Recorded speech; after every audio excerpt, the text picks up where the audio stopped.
क्या आपको कुछ अजीब नहीं लगता कि समय समय पर देश में जन जागृति अभियान चलते रहते हैं?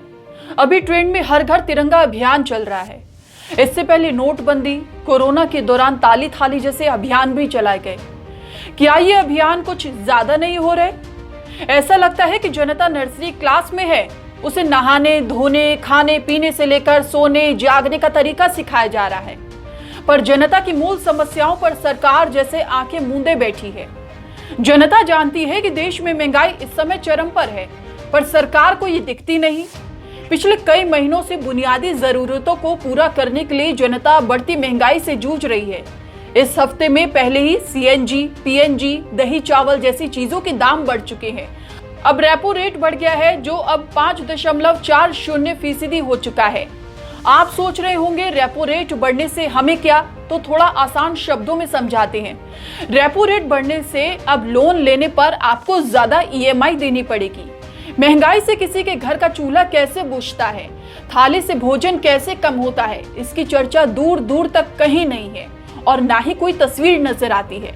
पिछले कई सालों में अगर मीडिया में छाई तस्वीरों के हिसाब से देखें तो हिंदू मुसलमान, बुलडोजर बाबा, लाउड स्पीकर, ताली थाली, दूसरी तरफ विदेश में नेताओं से गले मिलते प्रधानमंत्री की तस्वीरें नजर आती हैं, लेकिन महंगाई की कोई तस्वीर नहीं, क्योंकि वो दिखती नहीं। अगर विपक्ष महंगाई दिखाना भी चाहे तो उसे बैरिकेडिंग लगाकर रोक दिया जाता है या उनके प्रदर्शन को धर्म से जोड़ दिया जाता है। आप केवल 2019 के चुनाव या किसी भी चुनाव के दौरान हिंदी अखबारों का एक अध्ययन करा लीजिए। केवल इतना गिनवा लीजिए कि बीजेपी से जुड़ी कितनी खबरें छपी हैं, विपक्ष से जुड़ी कितनी खबरें। विपक्ष अगर महंगाई का मुद्दा उठाए तो उसकी आवाज दबा दो, अगर विपक्ष महंगाई का मुद्दा ना उठाए तो विपक्ष मुद्दा नहीं उठाता।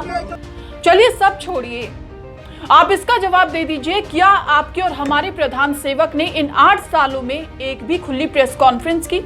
नहीं की, क्योंकि प्रेस कॉन्फ्रेंस और सवालों की जगह सेल्फी ने ले ली।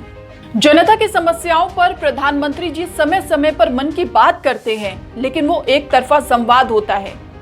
उनमें सिर्फ प्रधानमंत्री के मन की बात होती है, जनता की नहीं।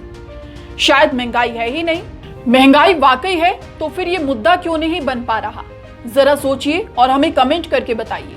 इसके अलावा आप इसी तरह के बेबाक वीडियो देखने के लिए हमारे YouTube चैनल को लाइक और सब्सक्राइब करें, ताकि हमारी आवाज आप तक बेरोक टोक पहुंचती रहे। नमस्कार।